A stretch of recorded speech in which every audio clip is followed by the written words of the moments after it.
আসসালামু আলাইকুম। Green future টিউটোরিয়ালে সবাইকে স্বাগতম। আজ আমরা বাংলা দ্বিতীয় পত্রের একটি গুরুত্বপূর্ণ অধ্যায় সমার্থক শব্দ নিয়ে আলোচনা করব।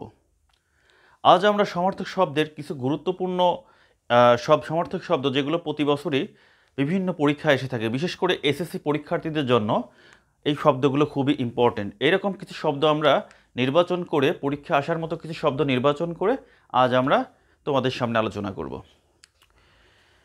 তো আমরা গুরুত্বপূর্ণ যে সমার্থক শব্দগুলো আজ তোমাদের জন্য নিয়ে এসেছি, তো সেগুলো আমরা জাস্ট পরীক্ষায় যেগুলো আসে সেইগুলোই আমরা আজকে তোমাদের সামনে তুলে ধরছি। তো আকাশ, আকাশ শব্দের সমার্থক শব্দ অম্বর, গগন, নভ, বোম। এই আকাশ শব্দটি প্রায়ই পরীক্ষায় এসে থাকে। এখন আগুন শব্দের কিছু সমার্থক শব্দ আমরা তোমাদেরকে জানাবো, যেগুলো পরীক্ষার জন্য খুবই ইম্পর্টেন্ট। তো আগুনের সমার্থক শব্দ অগ্নি, পাবক, বহি, হুতাশন। এই শব্দগুলো তোমরা খুব ভালো মতো মুখস্থ রাখবা। 3 সূর্য, অর্ক, রবি, তপন, আদিত্য। এই শব্দগুলো এসএসসি পরীক্ষার্থীদের জন্য খুবই গুরুত্বপূর্ণ। তো আগুন শব্দের সমার্থক শব্দ কি? আমরা বলছি অগ্নি, পাবক, বহি, এবং সূর্য শব্দের সমার্থক শব্দ বলছি অর্ক, রবি, তপন, আদিত্য। এছাড়াও চাঁদের সমার্থক শব্দ প্রতি বছরই পরীক্ষায় এসে থাকে। চাঁদের সমার্থক শব্দের মধ্যে রয়েছে শশী, চন্দ্র, বিধু, এছাড়াও শশাঙ্ক। এই শশাঙ্ক শব্দটি প্রায় পরীক্ষায় এসে থাকে। এখন আমরা পৃথিবী এর কিছু সমার্থক শব্দ জানব। তো পৃথিবী এর সমার্থক শব্দের মধ্যে রয়েছে অবনী, ধরণী, ধরিত্রী। এই শব্দগুলোই দেখা যায় প্রতি বছরই পরীক্ষায় আসার জন্য বা আসার মতো খুবই ইম্পর্টেন্ট।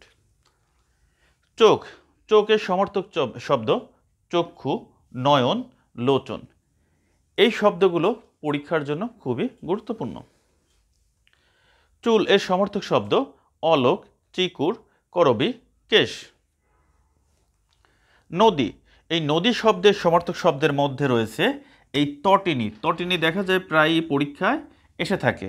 এছাড়াও স্রোতস্বিনী, যেটা পরীক্ষার জন্য খুবই ইম্পর্টেন্ট, বিশেষ করে এসএসসি পরীক্ষার্থীর জন্য খুবই ইম্পর্টেন্ট।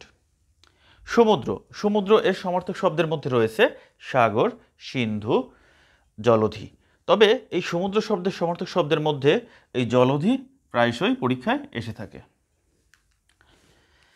এখন আমরা হাতি এর কিছু সমার্থক শব্দ জানব। তো এর মধ্যে রয়েছে কর, বাহু, ভুজ এবং গজ। তবে এর মধ্যে সবচেয়ে বেশি এসে থাকে এই কর শব্দটি। এখন আমরা সাপ এর কিছু সমার্থক শব্দ জানব। সাপের মধ্যে রয়েছে অহি, সর্প, নাগ, ভুজঙ্গ। তবে এই অহি শব্দটি প্রায়শই সাপের সমার্থক শব্দ হিসাবে এসে থাকে। তো প্রিয় শিক্ষার্থীরা, আজ আমরা যে সমার্থক শব্দগুলো আলোচনা করলাম, আশা করি তোমরা এই সমার্থক শব্দগুলো প্রত্যেকেই নিজেদের মতো করে গুছিয়ে মুখস্থ করে রাখবা এবং পরীক্ষার জন্য ভালো একটা প্রিপারেশন তোমরা নিয়ে রাখবা।